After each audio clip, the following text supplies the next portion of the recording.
Yes, yes, yes, and welcome back to the PMC podcast. And I'm joined by another very special guest, Mr. Luke Hoffman. Luke, how are we? Oh, I'm very good, sir. Thank you for having me on. How are you? Mate, thank you for taking the time and coming on to the podcast. I know that you are a very busy boy.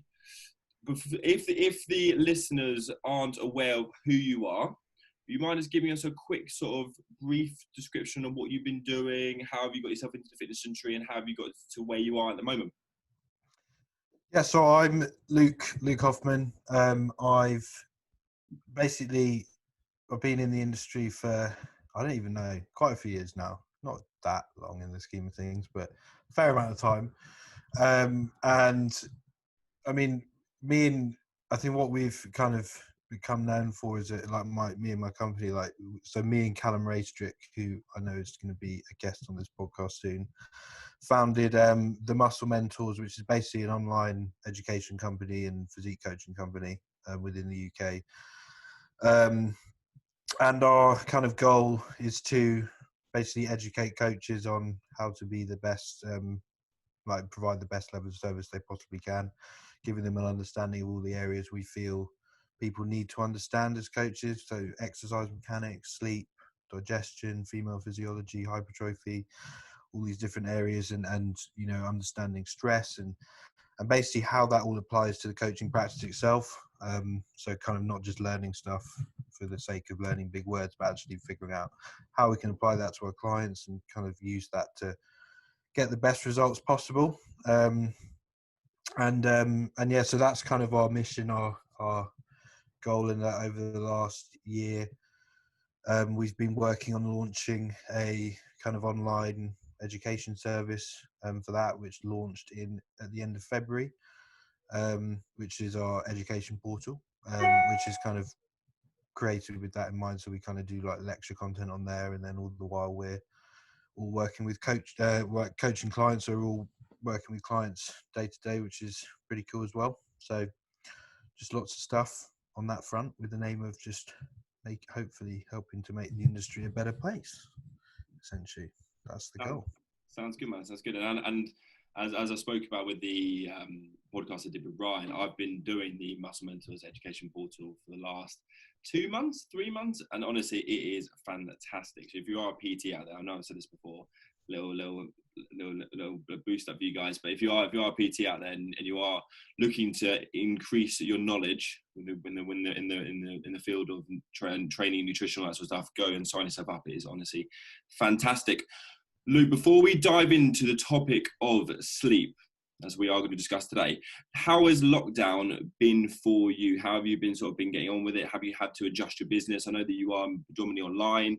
How have you been getting on with the whole lockdown scenario? Well, in terms of the lockdown itself, I mean, the biggest change was obviously the change that happened with our clients and everyone having losing access to a gym, and then ourselves as well. So I mean, it's just essentially the loss of a gym and how that's had a knock-on effect, but then also obviously the loss of a lot of people's incomes and stuff. So it's kind of affected things financially to some degree in other areas of the business, but that's been the case for everyone really. But it's so it's just a case of kind of getting used to the home training setup, kind of applying our understanding of exercise and physiology to that kind of model, which is what I then kind of spent the first so if it was February, 2 months of lockdown working on an ebook which was focused around kind of understanding home-based training, which is actually what it was titled. So it was just kind of making the most of that situation, which is actually quite fun in the scheme of things. And I know a lot of I mean, obviously I miss the gym. Everyone misses the gym. Clients miss the gym. I know you miss the gym. Yeah. The being limited with what you can do and kind of having to really scrape the barrel with terms of with respect to the exercise you can do, and then kind of finding different ways to build exercises and challenge yourself has been quite a fun challenge. I think it's now got to the point where people are getting a little bit fed up because there's not really much more they can do in certain areas, and but that's kind of a good thing, because hopefully gyms are only just over a month away, which is all right. But yeah, I think the biggest change is literally just the drop of like the lack of gyms, and how that then impacts everything else down the line. But Yeah, it's man. not been too bad in the scheme of things. And I think that's the thing of like, puts in perspective of, if that's our biggest worry, which, discounting like all the other, things of, obviously people have been ill with COVID, and the financial implications of all this stuff. Like, there's a lot of us that really the biggest thing has been, we haven't been able to access a gym, which, putting things in perspective, isn't that bad, really. So it's I think, yeah, there's not much we can complain about otherwise. So Yeah, man, 100%. And you've got a decent little setup at home, haven't you? I see you've got a leg extension, and also you got this side-based cable shit, haven't you? yeah. So, and that was quite cool, because I did a standard thing where I asked people to ask me, put a question poll out on Instagram, and then forgot to actually go back and answer them. But one of the questions was, what have I got as a gym setup? And I was going to put that up, but with the qualification that pretty much every piece we had, I actually had before there was any lockdown in place. I just kind of had that at home anyway, apart from one bit which I bought during lockdown. But that's the thing. I think there's going to be so many people, and I didn't really make use of it in the same way. And I think that's the thing. So many people are going to come out of this lockdown, and I know I'm for one, that I'm actually going to be going to the gym less anyway, because I realise how much I can do at home. And I think there's also going to be a lot of people that, as soon as they can buy more gym equipment for their homes, they're going to be doing that, just in case we get locked down again.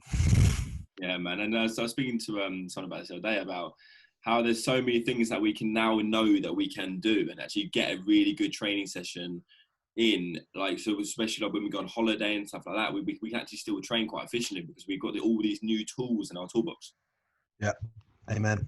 Yeah, which is awesome. So moving on to the topic of sleep. So what would you say the main benefits of sleep are for body composition and also health? Like, let's touch on body composition first, like in regards to building muscle tissue, because I know sleep is something that people massively don't really think about its importance. So I wanted to sort of cover the actual benefits behind sleep for building muscle tissue, and also just optimizing health as well.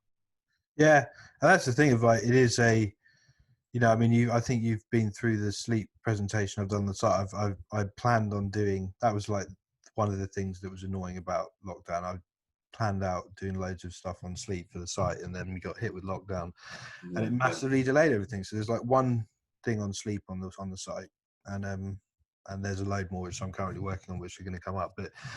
And it will be expanding on some of the stuff we speak about here. But in terms of, on a basic level, I mean, we'd have to separate body composition and health massively, because there's certain things that happen with sleep with respect to general physiological function health, which you can make the jump, that could have an impact on body composition. But it's probably not safe to do that, because a lot of it is, correlation or epidemiological evidence that you can't assume has a causal relationship. But there's certain things you could say, okay, that implies that there may be a negative effect on body composition. But in terms of directly on body composition itself, I mean, the best data we have, there was a study in 2010 by a guy called, I always struggle to pronounce his name, I've got it written down here somewhere. Was it Nedelcheva? And he, this is one that's cited a lot, where they found that by restricting sleep from like 8.5 hours to 5.5 hours, it decreased. So they had basically two groups given a calorie deficit, and the group that were restricted to 5.5 hours lost 55% less fat, and 60% more fat-free body mass, which people assume is muscle, but obviously that goes for everything in terms of anything that isn't fat, essentially. So muscle, water, glycogen, essentially. And they also had like increased hunger, and generally showed a shift in terms of they actually generally oxidize less fat in terms of like the actual metabolic processes that happen. So there's kind of, that's the best thing that, and the study itself wasn't bad. It wasn't a big study group. Like the sample wasn't particularly big. But ultimately what we saw in that was 55% less fat loss and 60% more loss of tissue that wasn't fat, which is probably not helpful in any sense. Like, we don't, even if it was glycogen, we probably wouldn't want to be burning through that at a faster rate than we'd want. And then, you know, the fact that hunger ratings were generally higher as well, and that's one of the biggest things we have. I mean, the biggest effects that sleep has on a potential to adhere to a diet, adhere to a calorie deficit, is, you know, its impact it has on hunger and appetite levels. So, like, we generally see that when you're sleep deprived, your appetite is going to be through the roof, and hunger levels are also going to be through the roof. And so it's just generally going to make it harder to stick to a calorie, you know, adhere to a calorie deficit to lose body fat. And that could be one of the reasons that factors into this long term. Like, in this study, they kind of controlled for that. Like, they did, like, calories were kind of controlled for to some degree. So we, you know, that wasn't the reason why they lost less fat. Like, both groups lost the same weight. There was just essentially 55% less fat lost in the sleep deprived. Crazy. So it's you know, that's one thing. And then there's, you know, other studies where they've shown that if you know, having they took a group and they went, it was something, yeah. So actually, I've got it again here. Find it on this piece of paper. Yeah, so here we go. So they went from less than or equal to 6 hours to 7 to 8 hours of sleep a day.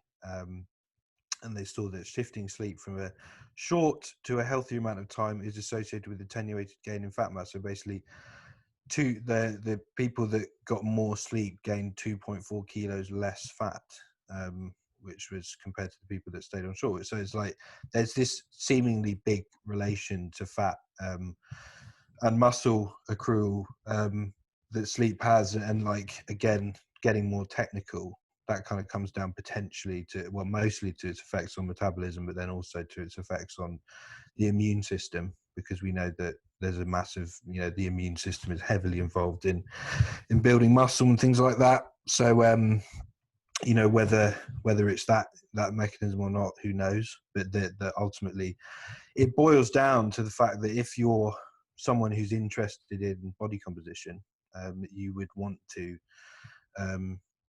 you know, make sure you're getting in a pretty damn good amount of sleep, and, like, aiming generally for about 7 to 9 hours a night. There's like a kind of a U-shaped curve associated with, like, an inverse U-shaped curve. Is it inverse?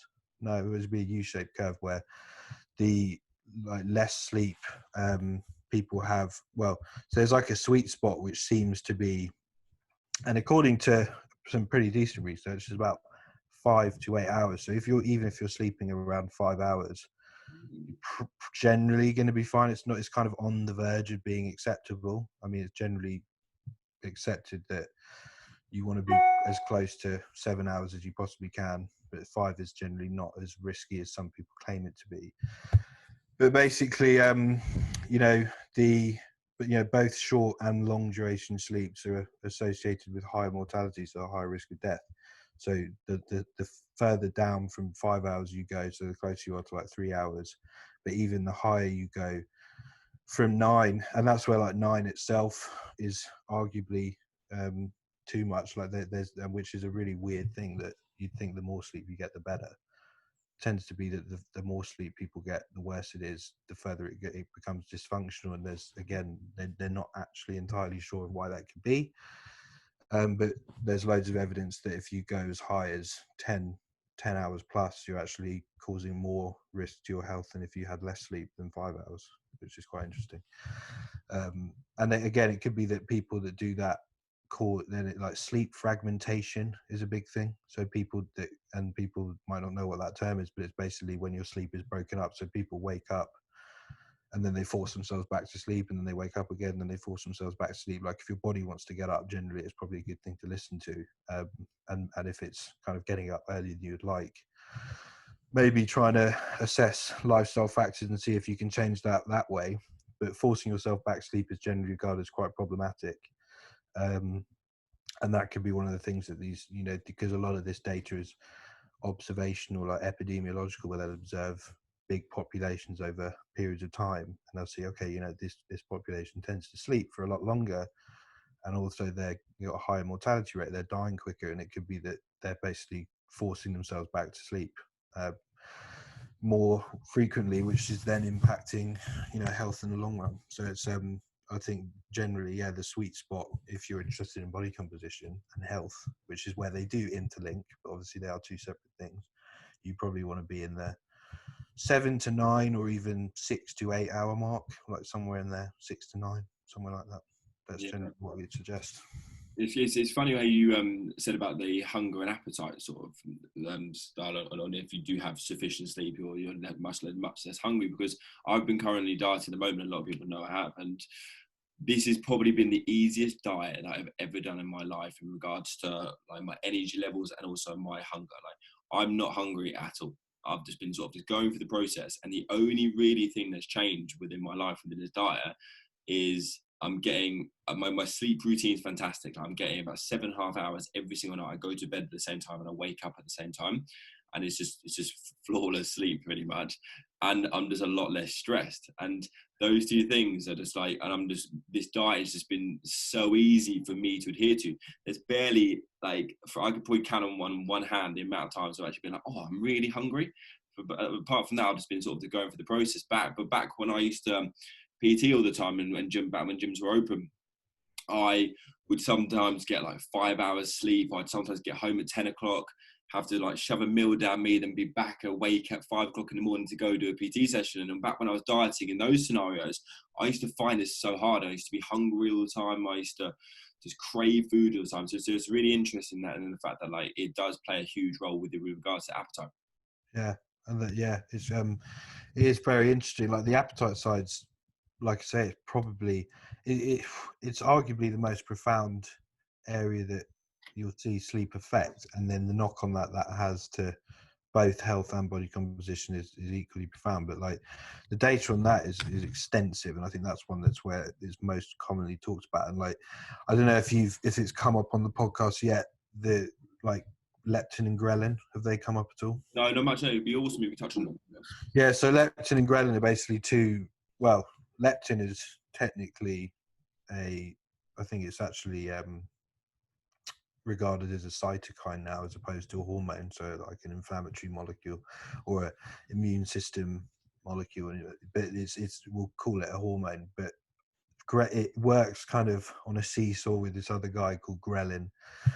And as ghrelin goes up, so ghrelin is like a hunger hormone, and leptin is kind of our satiety hormone in that respect. So the higher leptin is, the more satiated we are, and the more like the lower our appetite is going to be essentially.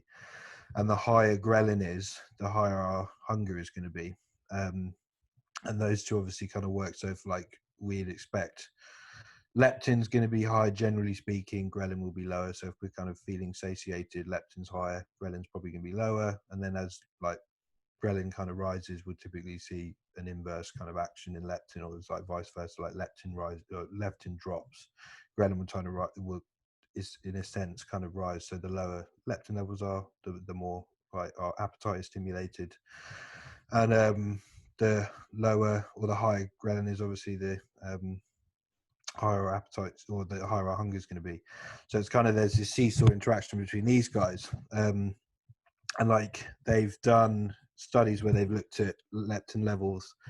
And for those that want a cool like read of this, there's actually a cool paper which I did have up in this folder at some point, called The Metabolic Effects of Sleep Deprivation, which is a really cool, so sleep and metabolism, an overview, that one. And there's a lot on leptin and ghrelin in that, and it's quite an easy read. But what they found was, and they talk about quite a few things in there, but in general, we've seen like leptin levels have been shown to be about 19% lower in sleep deprived healthy individuals. So you don't even have to be unhealthy. You could be healthy but sleep deprived, and you're going to have a 19% lower level of leptin. So that's a 19%, higher appetite potentially, if that makes sense, because obviously the lower leptin is, the higher appetite's going to be. And then there's another study where they've shown that only 2 nights of 4 hours sleep followed by 2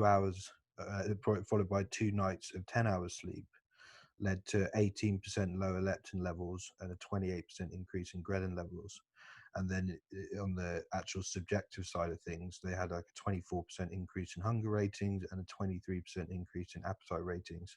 And their desire for salty food increased by 45%. So it's like, people going through preps, people going through, photo shoot preps, competition preps, just dieting phases in general, or even just not even that, people trying to lose body fat working day to day, and they're kind of working quite late into the night, having to wake up very early to go to work and commute. Maybe they're training late at night, so they're getting kind of an added disruption to their nervous system there, because they're kind of stimulating their sympathetic nervous system, stressing their body out later into the night than they'd like. You kind of factor that in, that maybe they're functioning on 4 hours sleep or so, and that's even following 10 hours sleep, followed by 2 nights of 10 hours sleep. So they essentially tried to correct that, and they still saw that 24% increase in hunger ratings, 23% increase in appetite ratings. So it's just going to make it a hell of a lot harder for people to essentially stick to these diets. And that can be one of the things that, is, and it's almost subconscious. Like there was a study they looked at where and this was in 2013 by a guy called Geer, spelled Geer.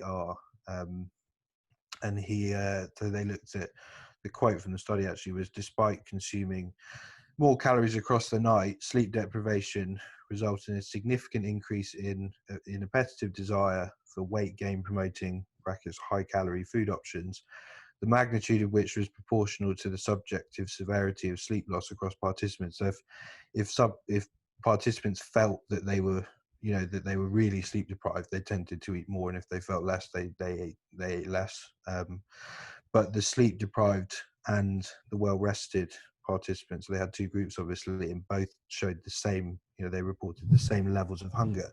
So there was this kind of mechanism that from a hunger perspective they were exactly the same, but the sleep deprived group just seemed to like uncontrollably eat more food, like especially of these high calorie foods. So people struggling, coaches that are dealing with clients, if your clients are sleep deprived and you're not aware of that, and then they're finding that they're kind of sneaking these calories in, subconsciously, or maybe not so aware of what they're eating, and it's potentially beyond their control. There's this potentially a mechanism that sleep loss is working kind of like independently of hunger signaling on its effect of increasing calorie intake. So there's quite an interesting thing that we can't always, it's always difficult to take the blame out of a client's hands, to be like, this isn't your fault that you're overeating, but sometimes it genuinely won't be.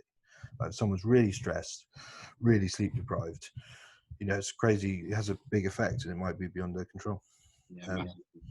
So yeah, and then, I mean, there's another one here, like compared to 8.5 hours, 5.5 hours sleep resulted in a 53% increase in nighttime snacking. So from 7 p.m. onwards, and a 65% increase in carbohydrate consumption. And then, so there's a lot of data on this sort of stuff. So it's in our interest as coaches. And this is like stuff we say. It's one of the reasons why sleep's such a big area we focused on within our, educational practice in the muscle mentors, is because we, if you are, it's kind of our belief, like if you're gonna, well, so often people give advice to clients from the perspective of, all you need to do is, it's training, nutrition, that's it, and now it's kind of going training, nutrition, lifestyle is kind of like the third pillar.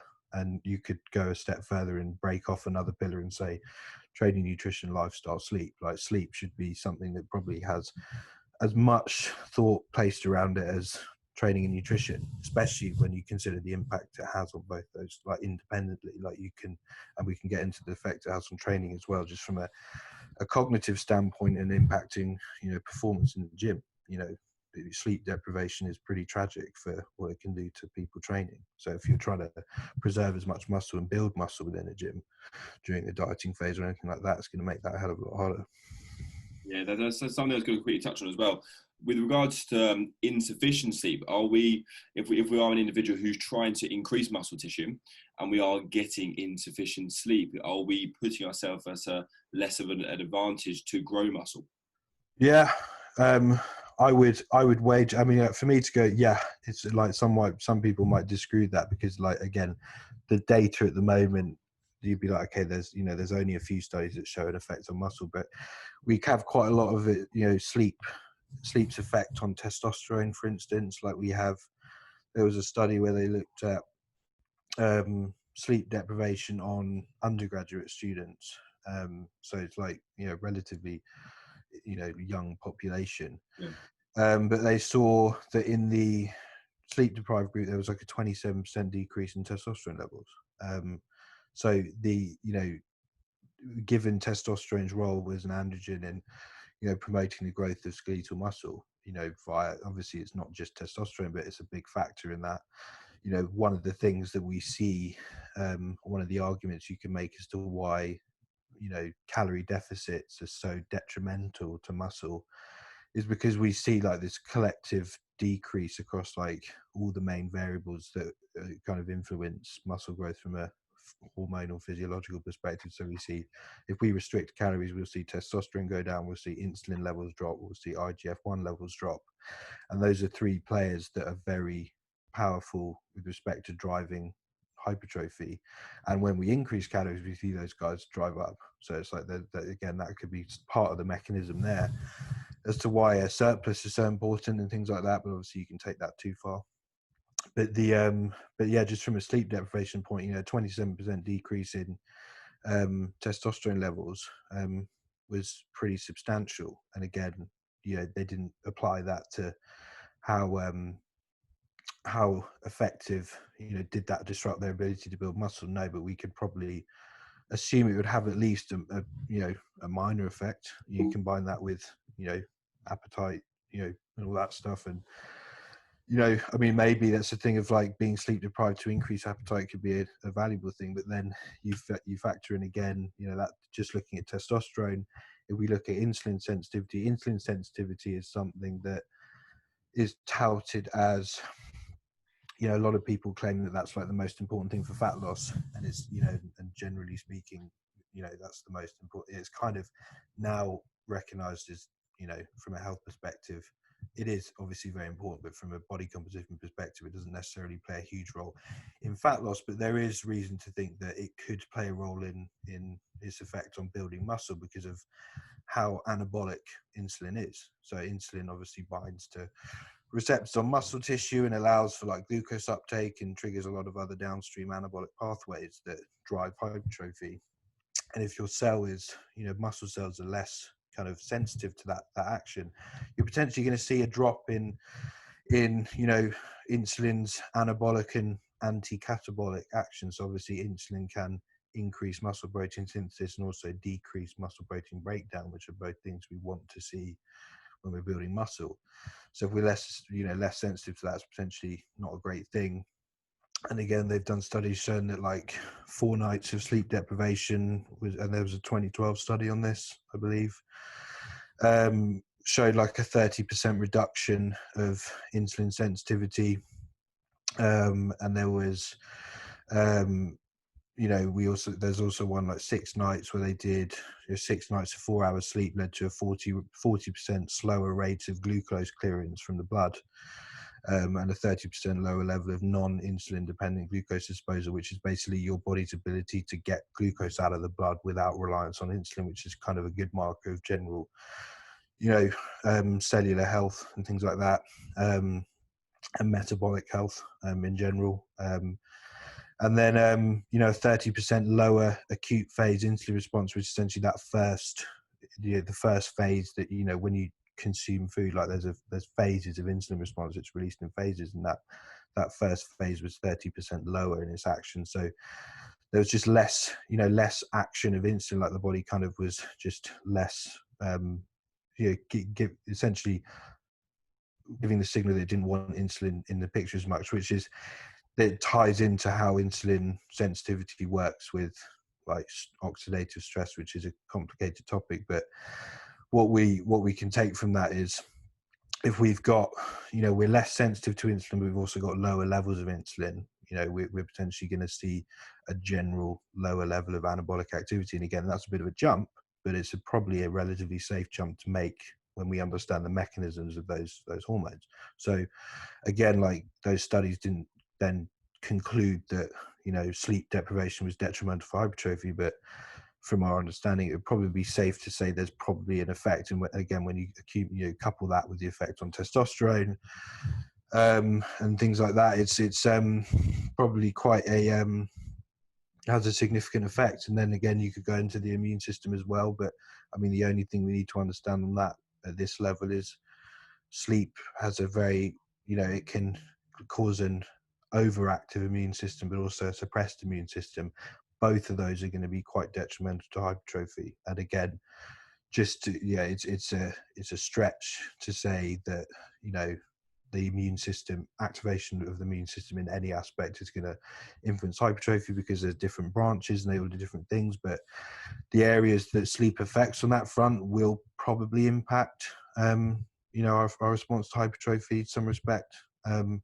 So it's, but again, it comes down to, you know, enhancing, you know, causing an overexpression of kind of pro-inflammatory genes and kind of releasing an excessive amount of pro-inflammatory cytokines, which are basically immune molecules that would just cause kind of a perpetuated immune response, but then also just make it harder for your body to respond to the stimulus of hypertrophy. Like when we go in the gym and we train our muscles and we cause, you know, essentially modest levels of damage to that tissue, there's a pretty big response that has to happen from the immune system to start the process of hypertrophy. And if it's having to respond to all the, you know, if the immune system's kind of active anyway and it's having to respond on all these different fronts, it's potentially going to limit what we can get from that, from the training stimulus in that front. So it's, you know, there's like three areas, you know, the immune system, testosterone, insulin sensitivity, that we know that from a muscle building perspective could have a pretty profound effect.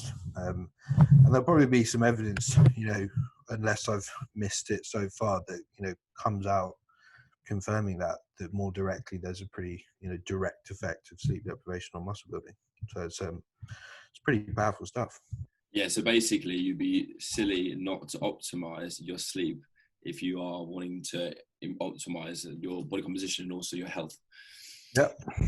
With regards to, like, what would you say an optimal pre-bed routine would be for someone to try get as much optimal sleep as possible, and also like the sleep duration, but also not just pre-bed, but also like throughout the day as well? So when we look at sort of like caffeine content and stuff like that, is there things that people can do to just improve their sleep quality and duration?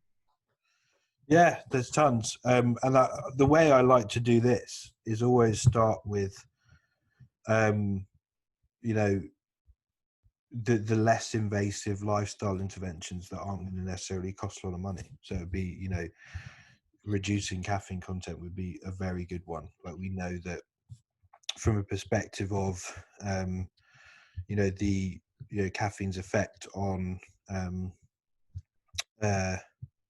you know, cognition, it can be very, you know, very effective, but then its effect on sleep and essentially how long it sticks around within the nervous system. So caffeine essentially works by binding to so it's a adenosine antagonist.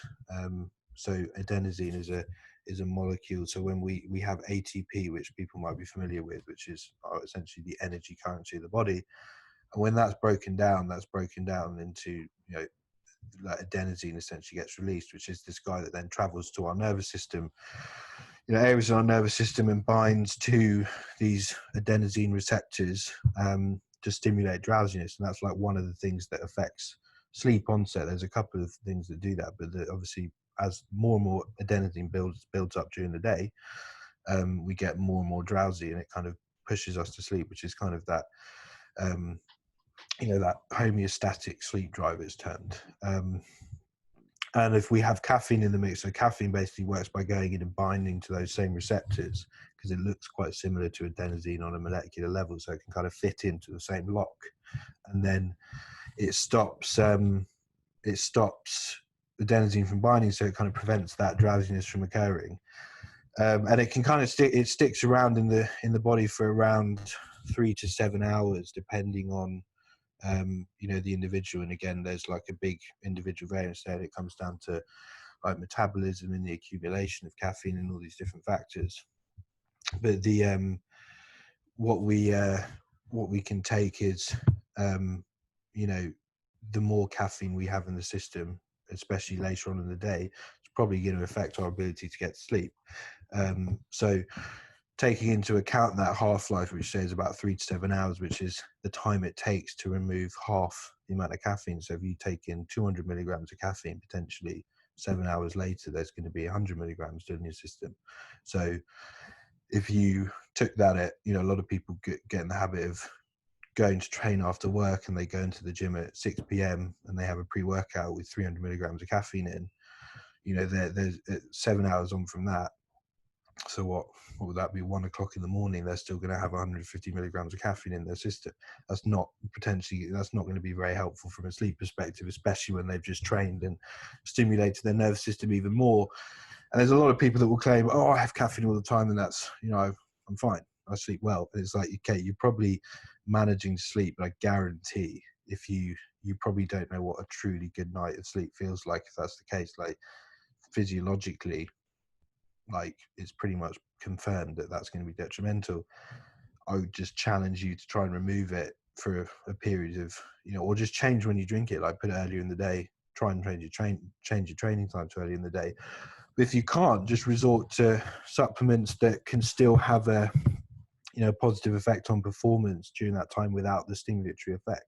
There's quite a lot out there that do that, but a good one would be like alpha GPC, which is a non-stimulant, you know, stimulant based nootropic, which is like a cognitive enhancing supplement that stimulates the production of acetylcholine, which is a neurotransmitter that's it's very, very highly important for muscle contraction as well as general cognition, but then also for the parasympathetic nervous system, which is the branch of our nervous system that, you know, promotes restfulness essentially. So there's kind of a few knock-on effects that could have. So if you're training later in the day, potentially that's a good option. The evidence for it isn't amazing, but it's probably a safer bet than taking caffeine.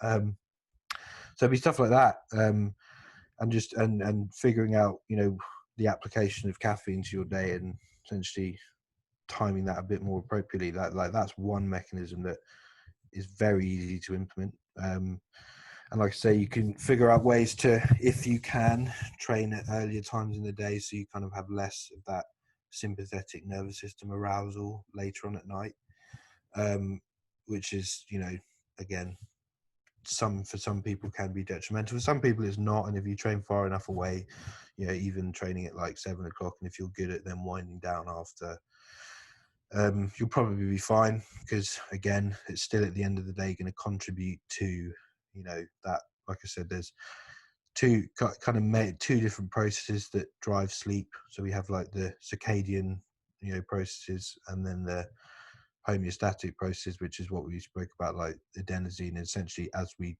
are more active during the day, we get tireder because we expend more energy, and that kind of build, you know, the sleep drive builds from that. And then circadian process, which is essentially just our, like the circadian rhythms of the human body and how they're kind of trained to the light and dark cycles of the approximate 24-hour clock. You know, there's like essentially a 24-hour clock in our body that kind of entrains everything there, and we have certain things that function on that kind of time cycle, and we'll have certain hormones like cortisol and melatonin are two that are talked about a lot. Melatonin is kind of on a basic level like the sleep promoting guy. Cortisol is kind of an anti-stress hormone. People call it the stress hormone, but it's an anti-stress hormone really.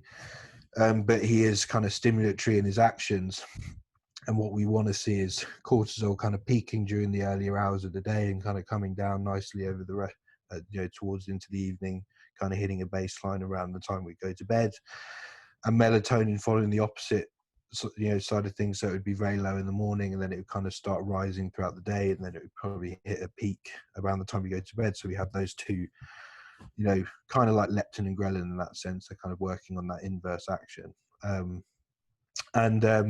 The, you know, so we, you know, taking that into account, you know, getting as much, you know, well, you know, from a training perspective, again, is, you know, that's one of the things that can potentially disrupt that. Like we want to probably be winding down towards the later end of the day, like if we look at those two hormones alone, probably makes more sense to be more physiologically, more physically active earlier in the day, as it's kind of more in line with those hormone levels. But later in the day, thinking about minimizing light exposure, like a very disruptive thing for melatonin, which is probably generally going to be highest between 12 a.m. and 8 a.m. So it kind of peaks a lot of the time during the night when we're actually asleep, which is one of the reasons why it's recommended you try and get to sleep before midnight, so you can allow that to happen. And then cortisol, which is going to be highest around 8 a.m. And then lowest around 3 to 5 hours after we fall asleep.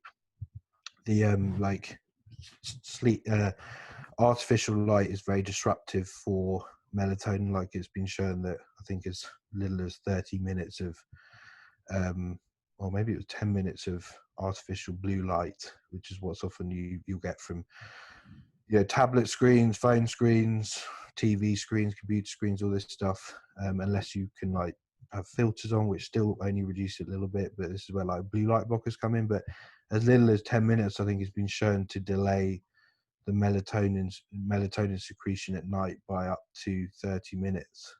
So if you think, people are watching screens for an hour or so, you're potentially delaying that by quite a lot. So we're going to see a disruption of sleep there. So it's kind of focusing on light exposure during the night is another thing we can think about. And I think that's it's an easy thing to do, and but some people do admittedly find that quite hard if their evening routine is kind of sitting in front of the TV with their loved ones or whatever and watching a TV series on Netflix. Like, we still do that. One of the things I'm very good at is, reducing light outside of the TV. So like if we're watching it at night, a lot of the time people don't need lights on in the room that they're watching. So you could just eliminate that source there. So just watch it in a dark room. That would probably help. But then also, get the best things we can do would be get more light exposure during the day, for one, but then also get some blue light blockers during the night. So, because that sort of behavior of watching TV at night is not one that I don't think is terribly detrimental, because it's obviously quite a social activity that people like doing, and so that sort of human interaction is very good. But blue light blockers are awesome, if you get the right ones. Like there is good evidence for them. Blue light blocking glasses, you can get relatively affordable ones off Amazon that do seem to do pretty well. Like Swanwick glasses are pretty good. Like, we're sponsored by a company called Raw Optics that are based in America. They're like the top of the range ones, but they're quite expensive. There's ones called Blue Blocks, spelt with an X on the end, so BLUBLOX. They're very good. True Dark are good. There's a company in Ireland called Amber, which is spelled AMBR. They're quite affordable. They're very good. They're all very good things that people could do. And then, but the light exposure during the day is probably the best thing we want to do, because there's this weird thing that the human circadian rhythms are basically entrained by varying exposure to light intensity throughout the day, and they have been throughout our existence. And it's only kind of recently, in the last, since the invention of the light bulb, that's really been kind of a problem, and that's been impacted. And then you can look at some of the data on the amount of metabolic disease that's occurred in line with that, and it's kind of, okay, how much of that is due to this change in light exposure that we're getting? And it's pretty profound, because we know circadian disruption, shift work, for instance, is one of the most detrimental things for human health. And it comes back to a lot of the stuff we spoke about with the disruption sleep deprivation can have on insulin sensitivity and the immune system and appetite and things like this. And all these things are collectively going to disrupt human health massively. And the sad reality of it is, it seems that, shift work has now been classified, was classified quite a few years ago as a group 2A carcinogen, which is like a probable cause of cancer, and it will probably be upgraded to a definite cause of cancer when they have enough evidence for that. Yeah, it's pretty dangerous. So, and that's where you've got to be very on top of because it is possible to do shift work and be very on top of health. You're probably not going to be the healthiest version that you could possibly be if you're a shift worker, but you can take steps to, minimize the negative effects it would have. And a good person to follow on that would be the nutritional advocate he's called the Nutritional Advocate on Instagram, Alan Flanagan. He's very good. I believe he did a master's in that area. He still speaks about it a lot. He's very good on chrononutrition and so timing nutrition around that sort of thing. He'd be a good one to get on the podcast. Probably I'm hoping to get one ours at some point. But the light exposure, back to the thing in terms of, if we look at moonlight, for instance, like light intensity is measured in a thing called lux, and like moonlight is like, when pitch black's like 0, moonlight would be 0.1, candlelight would be 1 lux, and then typical indoor lighting is going to be around 200 lux. Sunrise and sunset is going to be about 10,000, and then on a bright blue midday sky is going to be about 100,000. So across the day, the human, we should be able to kind of go outside, and there's photoreceptors in our eyes and on our skin, all this stuff. So even if you expose your skin to light and kind of, your hand to light, for instance, and kept every other part of your body in darkness, your body would recognize that it's being exposed to light, which is pretty cool. But obviously the more we can get exposed, which is why the summer is obviously better for that. Yeah. We'd see this big variance. So there'd be times of the day where we'd potentially be at 100,000 lux. So like even if it was a cloudy day, you'd be looking at like 50,000 lux. So it's still pretty high. But if we're someone who's waking up and, especially in the winter, waking up in the early morning, 4 or 5 o'clock in the morning, so you've already been sleep deprived on that front potentially. You're then traveling to work in relative dark. Maybe you drive, or maybe you're just exposed to kind of the indoor lighting of transport. So you're kind of getting to that 200 lux, and then maybe you work in an office all day away from a window, and it's, again, you're at like 200 lux pretty much the entire day, and then you go home again and it's dark. So you're kind of only ever hitting that 200 lux of light intensity, when the human body is used to getting up to like 100,000. Like the light, light, for instance, in basically we stimulate, or daylight, for instance, stimulates the synthesis of pretty much all our major neurotransmitters, and hormones as well. Like testosterone is tied to light exposure, but serotonin, for instance, we need daylight to stimulate serotonin. There's a kind of a sensor group of cells in our eyes that kind of get sensitized to light, and then they stimulate this thing in our brain called the tectum, and then that causes the stimulation of or the synthesis of serotonin, which is kind of our feel-good, happy hormone. And then, that also does a hell of a lot from a cognition perspective as well. But then we need that so serotonin then converts into melatonin, which helps us sleep. So if we're not getting that high level of light exposure, it's kind of no wonder that people's sleep is getting messed up. So light is probably the best thing you could possibly do for your sleep. And I think that's one of the things that's like the thing we use with our clients that seems to have the most impact. I've worked with quite a few people that work in, there's a very well-known gym company within London. They're all over the world now, actually, but all their gyms are underground, in basements of office buildings and things like that. And, I've worked with quite a few of the coaches that work in there, and they're pretty much all of them suffer from disturbed sleep, and they're not feeling rested when they wake up, and getting them to expose themselves to the daylight more during the day. So between clients, just going up for 10 minutes at a time, 10, 15 minutes can go a long way, especially when it accumulates across the day. So I think that can be one of the things that people really start getting down, is like expose yourself to the daylight a hell of a lot more. Even when it's cloudy, will have a lot of effect. If you're in an office and you can't get out as very easily, go and sit by the window as often as you can. Take yourself away from your desk and eat lunch by the window, whatever it is. Get outside in the morning. I think that, it's been shown that like 10 to 30 minutes of morning daylight is enough to kind of anchor your circadian rhythm, so to kind of prevent that circadian misalignment from occurring. So that can be a big thing. And then, like, again, changing the time of day of consuming caffeine, and reducing artificial light exposure at night, like those 3 things would go a long way. And they're free. That's the thing. Like, if someone's like, oh, I don't want to, the problem a lot of people have is they're free, but they'll have to change their behaviors to implement them. But that's a smaller price to pay in the scheme of things, because the return on investment is going to be bigger.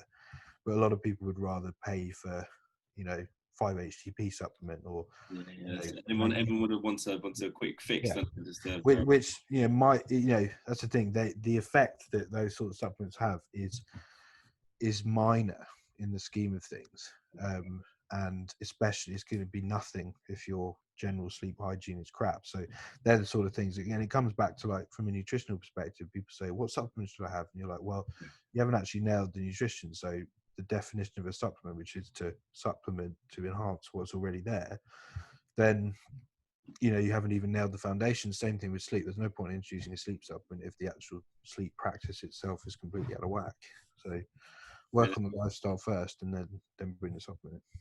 Yeah, man, there are some awesome sort of like practical takeaways there. And then there are the three things that I've been doing with myself, and my sleep quality has improved massively. I will wake up in the morning, and the first thing I do is go out and get some daylight for like half an hour to 45 minutes. I don't drink caffeine after 1/2 p.m. And also I put blue light blocking glasses on in the evening and minimize like screen exposure and light exposure from artificial light. So my sleep is like, for me to get to sleep now is just so much easier. It used to take me ages. I wake up in the morning, I'm not tired at all. I'm just straight away, I'm awake. And like, I even wake up like 5 minutes before my alarm now. I'm in that sort of routine. So, which is really cool.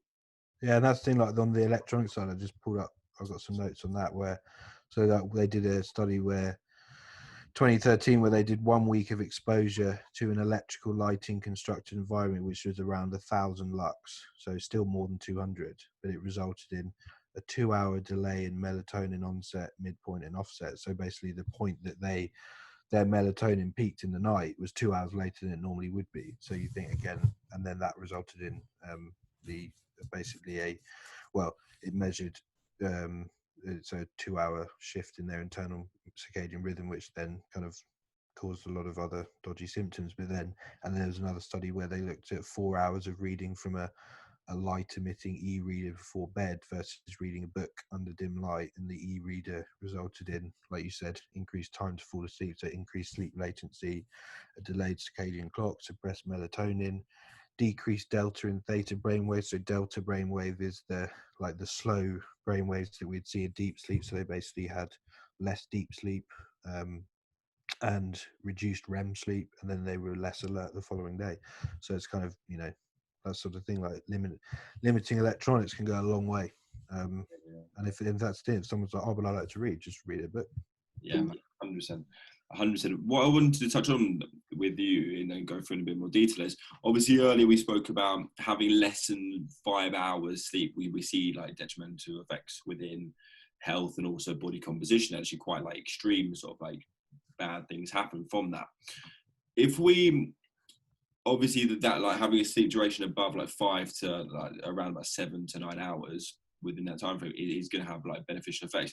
Can we think of sleep as a more of an average basis across the week? So can we sort of have maybe if we have a job where we have to get sort of 5 hours during, we don't have to, but sort of we fall into this routine of having 5 hours during the week, but having more during the weekend, like maybe more towards like 8-9 hours.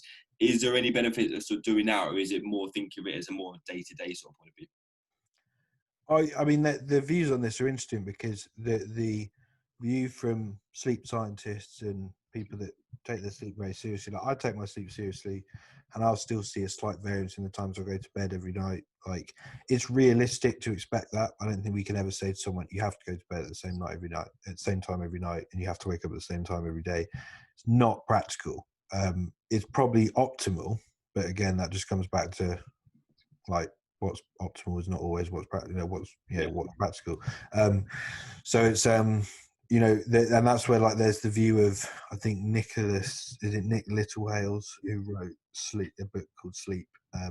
He talks about like cycles per week.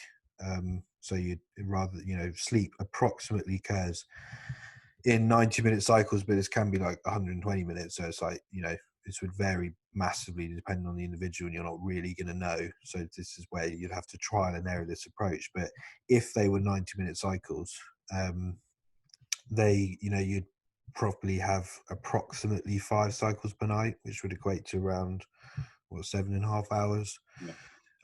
And that would be approximately 35 cycles per week.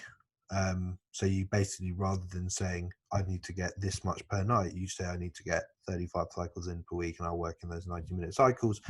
And that seems to work very well, because it kind of, and the thing I like about that is it reduces the stress that's associated with a bad night's sleep. So if someone has a bad night's sleep, they're like, shit, I've just lost 2 hours. Oh my God, my week's ruined, whatever it is. They say, sweet, maybe try and just add another cycle in, whether it's during a nap during the day, or which can be a good thing. If you time a nap badly, it can be a bad thing. If you have, and people notice that if they have a nap too late in the day, they find that they find it harder to fall asleep, and that comes back to that, like later in the night, it becomes hard to fall asleep, and that comes back to the adenosine stuff I spoke about. So when we sleep, we clear out. Adenosine is one of the things that happens in the nervous system. So all that stuff that's bound up with our nervous system that makes us drowsy when we sleep, that gets cleared out.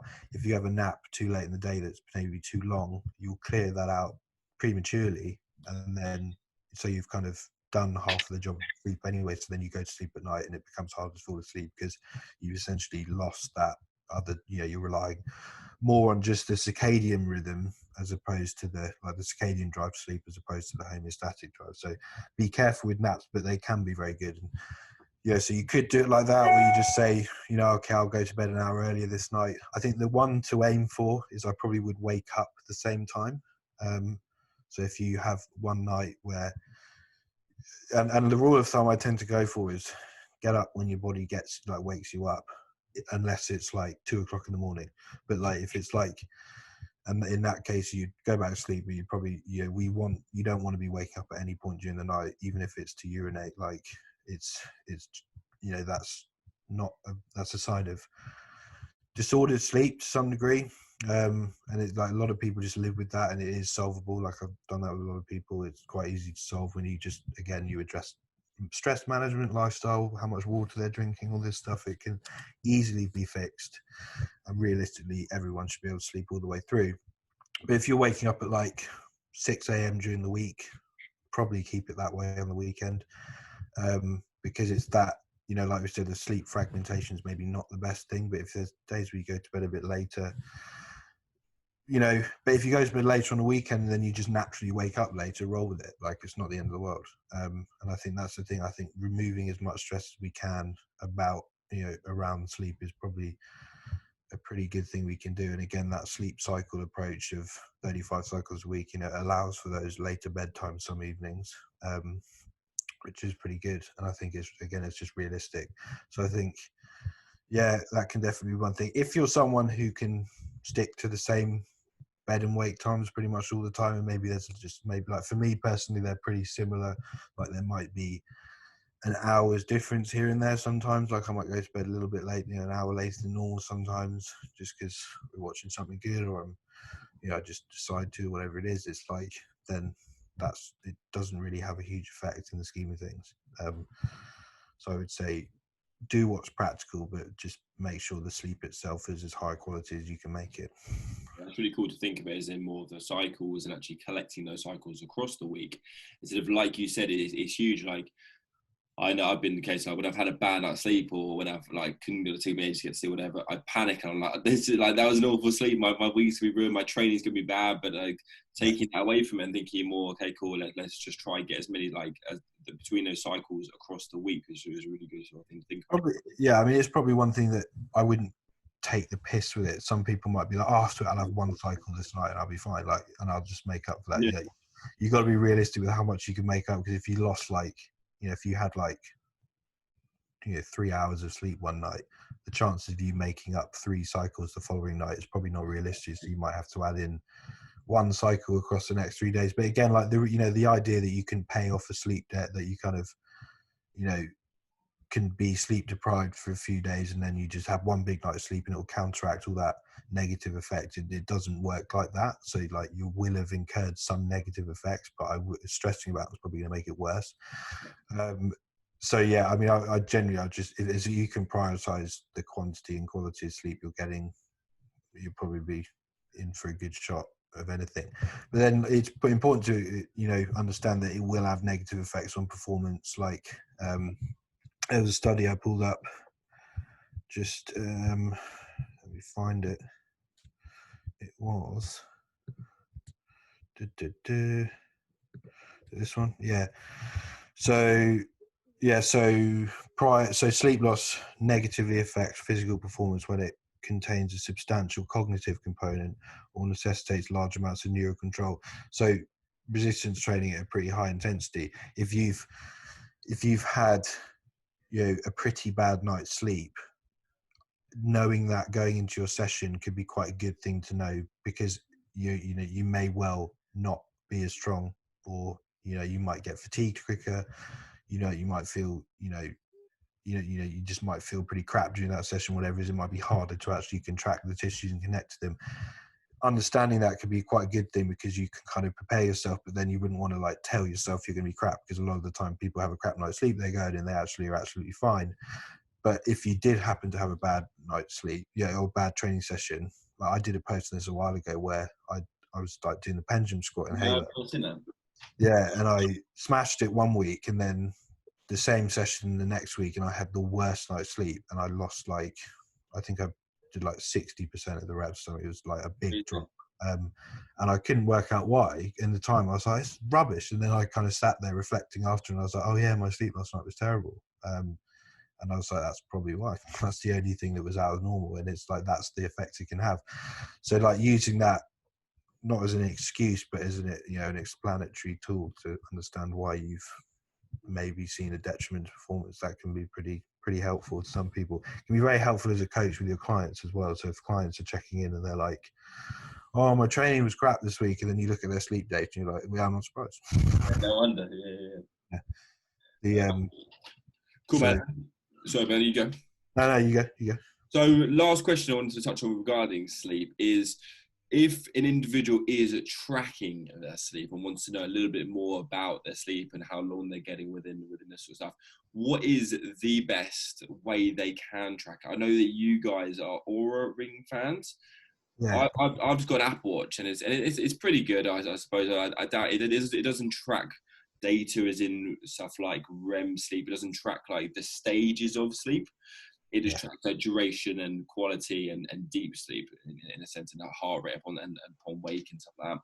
But what is the best? Is the Oura Ring the best method of tracking sleep? It seems to be, and that's where I would probably the gold standard for tracking sleep is a technique called polysomnography, which I spoke about in that presentation. But That's really cool, actually, about how deep sleep, like when you're really in deep sleep, when you have your dreams, your brain is like the same as you awake. Yeah, well, no, that'd be REM sleep. Yeah. It's crazy. It's unbelievable. But that is like where they'll hook up all these different things, stuff that tracks eye motion, your brain waves, and then your bodily motion. So you kind of get a full kind of comprehensive view. And that's like the gold standard for tracking sleep. And they've done a study where they've actually compared the Oura Ring to that. So for those that want to read it, it was in 2018. Yeah, 2018 or 2017, 2018. This is called The Sleep of the Ring, Comparison of the Oura Sleep Tracker Against Polysomnography. And that was obviously 2-3 years ago. So the quality of the Aura's tracking is probably improved by then. But it basically pretty much mirrored exactly what the polysomnography data did. So if you've got an Oura Ring, or if you've got the ability to get one, like it was pretty damn good. And it kind of made up, because obviously the Oura Ring, you wear it on your finger, it tracks like temperature, you can get your heart rate, HRV, it will track movement. So kind of the combination of those is very helpful. And that's the only app I'd say, if someone was tracking their sleep, if you were gonna start looking into the sleep stages you've got, I'd still take it with a slight pinch of salt, but you're probably going to get the most accurate data as like a member of the general population who doesn't have access to a sleep lab, with using an Oura Ring, versus if you use an app. Like there's a lot of apps that you just put on your bedside table, and I've used them. They're weird, though. Yeah, and it uses a microphone, and then it tells you, oh, you have 30% deep sleep. And you're like, how did you know that? Like you haven't, how you haven't measured my heart rate, you haven't measured my movement. Like, okay, you've gauged movement based on a microphone, and maybe that's somewhat accurate, but it's not. There's no data for that, and like logistically, it doesn't seem to be a very good way of doing it. So I would say Oring would probably be the best way if you're going to get into that. But then, and this thing, there's a lot of clients out there, maybe the people listening to this, but coaches as well. And I've just, did I say this in my, I said it in the ebook. That was where I said it. So I brought up a thing on there, but I talked about the sleep side of just briefly because I raised it, that subjective tracking is what they tend to use most of the time in sleep, research, like epidemiological research and stuff like that. And there's a specific questionnaire called the Pittsburgh Sleep Quality Index, PSQI, or and it's used like so widely within research mental. You get it for free online, and it's free. You don't have to pay loads of money for it. You don't have to pay a subscription for it on an app, and you can get some really good data from using that with clients. You could put that. It seems to be the sort of thing I'd use. I think it's kind of at the end of the month, and that you say, okay, and you check in this week, and you just fill out this, and we'll compare it to last month. So you've got some really reliable subjective data that you can use. It doesn't require changing their sleep in terms of, because a lot of people find it quite hard. This, if you've not got an Oura ring, you might have to get a heart rate monitor and wear that across your chest while you sleep, and that could be very annoying for some people, and it will move about, and you might not get very good data. And also, like, having electronics, you're having to faff about with electronics before you go to bed. A lot of people don't want to do that. That's another thing that the Oura ring will just do it automatically, so it's quite good. But like, using that subjective data could be very, very helpful. And I think as coaches, it should probably be in our interest to just give clients that before we even go down the route of an Oura ring. And if they enjoy that side of tracking their sleep, and like, okay, might want to get an Oura ring now and step up a bit. You're like, okay, cool, but we've at least tried a non-invasive free method first that is still very, very reliable and give us very good data.